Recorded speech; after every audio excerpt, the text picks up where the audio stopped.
The very first Americans are getting the COVID-19 vaccine today. Come on. Yay! Okay. This is a critical care nurse in New York City named Sandra Lindsay, who is the very first New Yorker to be immunized. An estimated 2.9 million doses of the vaccine are being distributed across the country this week, and UPS and FedEx have teamed up to make the deliveries. So here's what Health and Human Services Secretary Alex Azar told the Today Show about it this morning.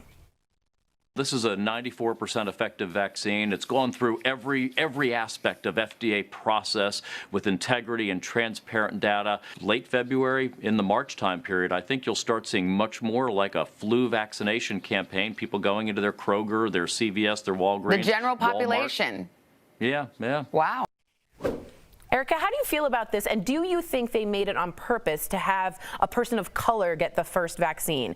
We have the Tuskegee experiment that went horribly wrong for people of color in this country, and I wonder if you thought it made a difference. Well, I mean, didn't go horribly wrong. It was an infliction of a actual disease into syphilis, yeah. perfectly healthy humans and using black people as guinea pigs. But other than that, I do think that every point or everything that we're seeing is very purposefully orchestrated.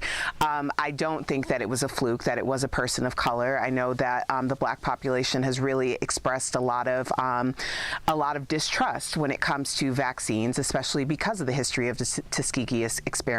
But I think this is a really great day. I do too. Al, what do you think about this? I'm excited. You know, I mean, I know people have a lot of worries about what they're putting in their body, and that's a good thing. But let's not forget all the incredible things that we have done, all the vaccines that we have that we don't even think about. We've perfectly seamlessly introduced fluoride into our water. We're healthier people. We've gotten the message out about watching your sugar, walking after dinner, watching your diabetes, which my dad passed away from. So I think that we have done a lot of good strides in healthcare.